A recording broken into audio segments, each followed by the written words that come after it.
بسم اللہ الرحمن الرحیم۔ ویورز، ہم آپ کو مائی اسلامک سٹوریز میں خوش آمدید کہتے ہیں۔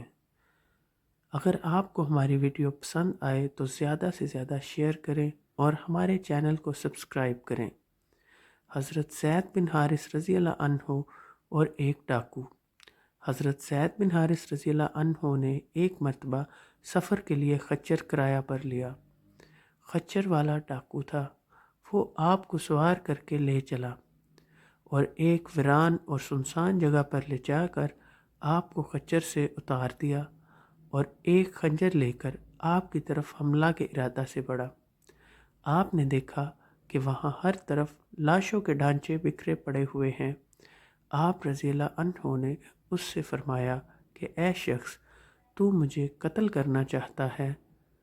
تو ٹھہر، مجھے اتنی مہلت دے دے کہ میں 2 رکعت نماز ہی پڑھ لوں۔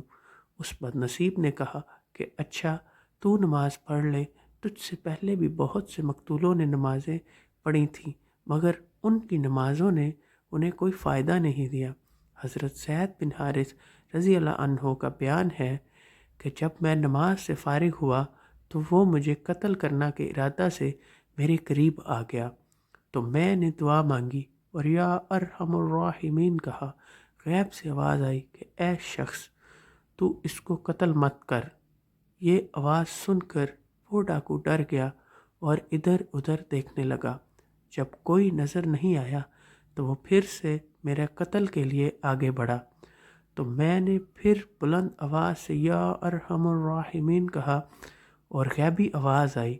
پھر تیسری مرتبہ جب میں نے یا ارحم الراحمین کہا تو میں نے دیکھا کہ ایک شخص گھوڑے پر سوار ہے اور اس کے ہاتھ میں نیزہ ہے اور نیزے کی نوک پر آگ کا ایک شعلہ ہے۔ اس شخص نے آتے ہی ڈاکو کے سینے میں اس زور سے نیزہ مارا کہ نیزہ اس کے سینے کو چھیدتا ہوا اس کی پشت کے پار نکل گیا اور ڈاکو زمین پر گر گیا اور مر گیا۔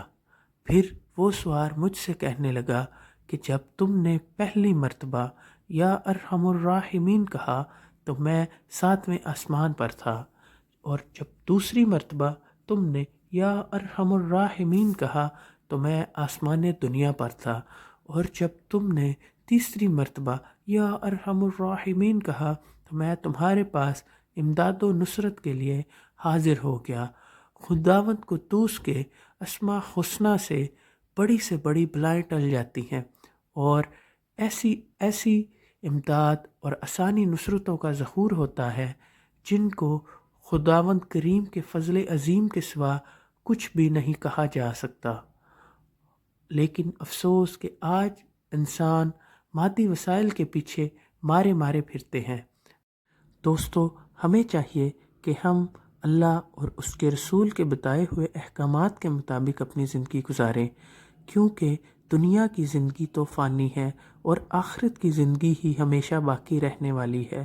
ہمیں چاہیے کہ ہم نیک اعمال کریں تاکہ ہمارے اعمال آخرت میں ہمارے لیے بخشش کا وسیلہ بنے۔